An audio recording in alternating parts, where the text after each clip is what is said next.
하늘의 문을 여는 아침에 오신 여러분을 진심으로 환영하고 축복합니다. 이 시간을 통해서 하늘의 열린 문을 통해서 천국을 경험하고 또 경험된 천국으로 오늘 하루를 천국의 소망, 천국의 기쁨, 또 천국의 능력으로 살아가는 은혜가 사랑하는 믿음의 가족들 가운데 임하기를 주님의 이름으로 축복합니다. 오늘은 이사야 56장 6절부터 8절까지 읽어드리겠습니다. 또 여호와와 연합하여 그를 섬기며 여호와의 이름을 사랑하며 그의 종이 되며 안식일을 지켜 더럽히지 아니하며 나의 언약을 굳게 지키는 이방인마다 내가 곧 그들을 나의 성산으로 인도하여 기도하는 내 집에서 그들을 기쁘게 할 것이며 그들의 번제와 희생을 나의 제단에서 기꺼이 받게 되리니 이는 내 집은 만민이 기도하는 집이라 일컬음이 될 것임이라.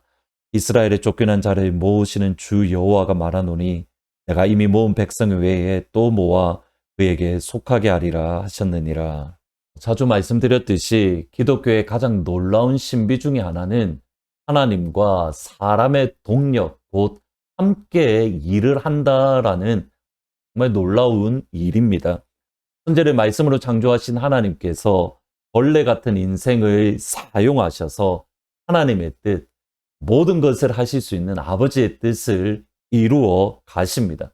하나님은 항상 하나님의 일을 하십니다. 그리고 우리는 우리의 일을 해야 되는 겁니다. 이 표현 잘 들으셔야 됩니다. 하나님은 하나님의 일을 하시고 우리는 우리의 일을 감당하고, 하지만 연약한 인생은 우리가 해야 될 일까지 하나님이 하지 않으신다라고 불평하고 원망하는 것, 이것이 우리 연약한 인생의 모습입니다. 오늘 본문 1절에 보시면 이렇게 말합니다.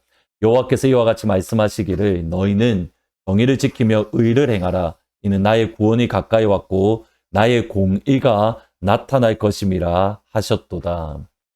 하나님의 구원이 가까이 왔고 하나님의 공의가 나타날 것입니다. 따라서 하나님의 백성은 가만히 있으면 안 됩니다. 하나님이 하실 것이기에 우리는 가만히 앉아서 하나님이 주시는 열매만 먹으면 된다. 성경은 그렇게 말하지 않습니다. 하나님의 구원이 가까이 왔기 때문에 하나님의 백성은 정의를 행하며 의를 행해야 되는 겁니다. 이사야 40장 이후에 사실 끊임없이 강조되는 것은 하나님께서 하시는 일입니다. 하나님은 유다 백성을 잊지 않으셨고 그들을 미워하지 않으시고 그들을 사랑하시고 그들과 함께 계시며 그들을 하나님의 손바닥에 직접 새기시는 하나님의 일을 하십니다. 따라서 유다 백성은 하나님의 하나님 되심을 인정하고 하나님의 말씀에 순종해야 됩니다. 그런데 지금 유다 백성들의 모습은 하나님의 하나님 되심은 인정하지 않고 하나님의 말씀에 순종하지 않으면서 하나님 왜 우리를 구원하지 않으십니까?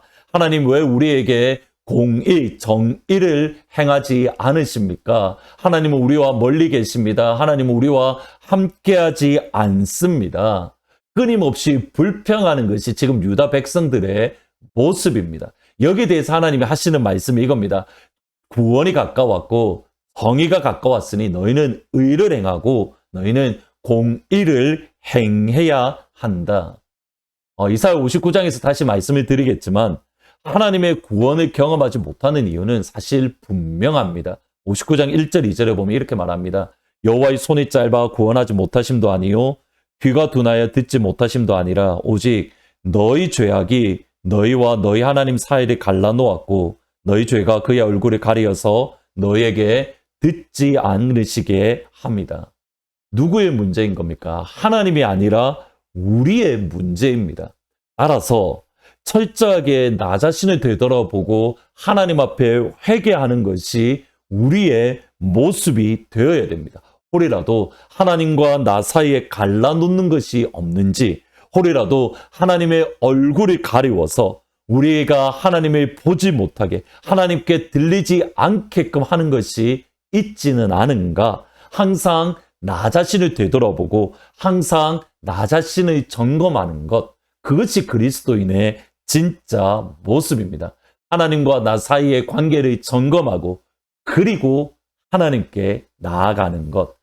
이사야 56장 7절에 이렇게 말합니다.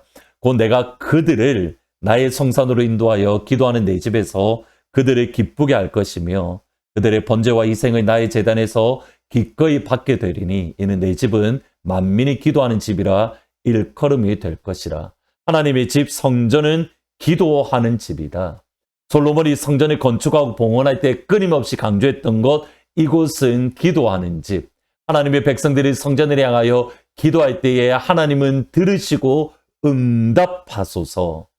예수님께서 예루살렘 성전에서 장사꾼을 모두 내어 쫓으시고 하셨던 말씀, 내 집은 만민이 기도하는 집이다. 하나님은 그의 백성들, 하나님 앞에 회개하고 자복하고 돌아서는 하나님과의 관계 속에서 거리끼는 모든 것들을 제거하는 주의 백성들을 기도하는 집으로 인도하셔서 기도하게 하시고 그들의 기도를 기뻐하시고 그들의 기도에 응답하시는 분. 여기에 그리스도인에 대한 중요한 교훈이 있습니다. 그리스도인은 여러 가지로 정의할 수 있지만 그 중에 하나는 그리스도인은 기도하는 사람입니다. 7절에서도 이렇게 말합니다. 하나님께서 하나님과 연합한 백성들, 이방인이든 아니면 유다 백성이든 상관없이 하나님과 연합한 백성들을 하나님의 집으로 인도해서 그들로 하여금 기도하게 하신다. 그러니까 하나님과의 백성들의 중요한 특징은 기도하는 사람. 로마서 8장 15절에서도 정확하게 이렇게 말합니다. 너희는 다시 무소하는 종의 영을 받지 않고 양자의 영을 받았으므로 우리가 아빠, 아버지라 부르짖는다. 아빠, 아버지라고 부르짖는 사람은 곧 양자의 영을 받은 사람. 정확하게 겟세마네 동산에서 예수님이 기도하셨던 그 모습입니다. 그리스도인은 기도하는 사람입니다. 아버지께 부르짖는 사람입니다. 오늘 기도할 때에 아빠, 아버지라고 부르짖을 때에 하늘에서 불러서 응답받는 역사, 하늘아버지의 선하심을 풍성히 경험하는 기도하는 그리스도인이 되시기를 주의 이름으로 축복합니다. 오늘은 말씀 생각하면서 369장 죄짐 맡은 우리 구주 같이 찬양하십니다. 죄짐 맡은 우리 구주 어찌 좋은 친구인지 걱정 근심 무거운 짐 우리 주께 맡기세. 주께 고함 없는 고로 복을 받지 못하네. 사람들이 어찌하여 그 주를 모를까. 근심 걱정 무거운 짐 아니 진짜 누군가. 피난처는 우리의 수 주께 기도드리세. 세상 친구 멸시하고 너를 조롱하여도 예수 품에 안기어서 참된 위로 받겠네. 기도하시겠습니다. 아버지, 하나님의 백성은 기도하는 백성이고 기도할 때에 주께서 들어 응답하시는 아버지임을 오늘 말씀을 통해서 잠시 생각해 보았습니다. 그 하나님 앞에 나아갈 때에 십자가의 보혈로 늘 회개하며 하나님과의 관계 속에서 가로막히는 것들 모두 다 주의 보혈로 제거하여 주시고 하나님 앞에 두 손 들고 기도할 때에 주께서 들으시며 응답하시며 불로서 역사하시는 은혜가 날마다 임할 수 있도록 하나님 축복하여 주옵소서. 우리의 기도에 아침에 깨우는 주의 성도들의 기도에 하나님 하늘로의 불로서 역사하여 주옵소서. 오늘 하루 주의 기도의 응답을 받는, 그래서 하나님이 나와 함께 계시고 주의 얼굴을 보여주실 수 있는 복된 하루가 되기를 정말 소원합니다. 예수님의 이름으로 기도합니다. 아멘. 하나님과의 관계 속에서 모든 것을 가로막는 모든 것 주의 보혈로 제거하고 십자가의 보혈을 의지해서 기도할 때에 하나님께 응답받는 영광의 하루가 되시기를 주의 이름으로 축원합니다.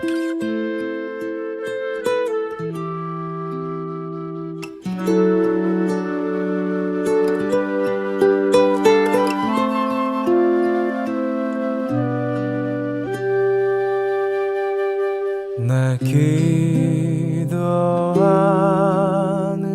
그 시간 그때가 가장 즐겁다.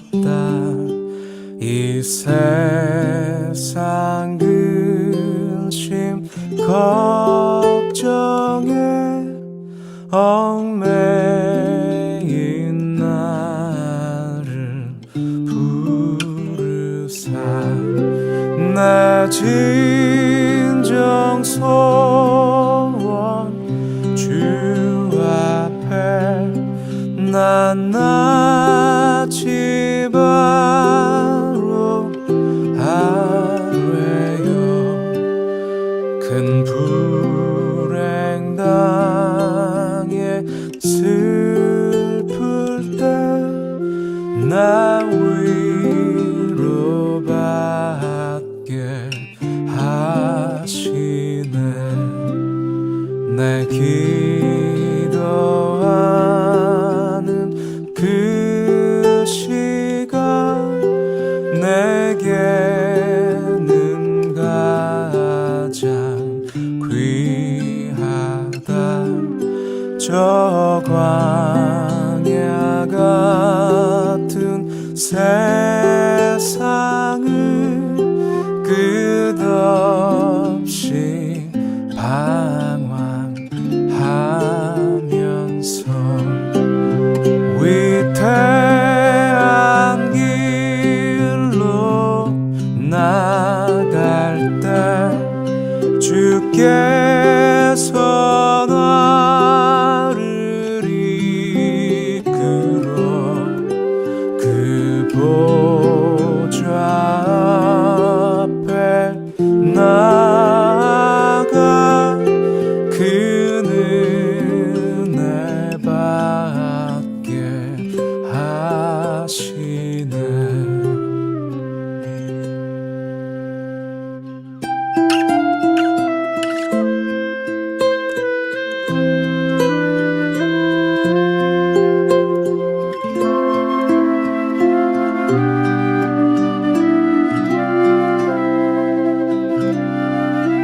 내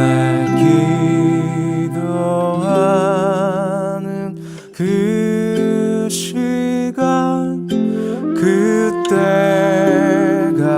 가장 즐겁다. 이때껏 지은 큰 죄로 내 마음 심히 아파도 참 마음으로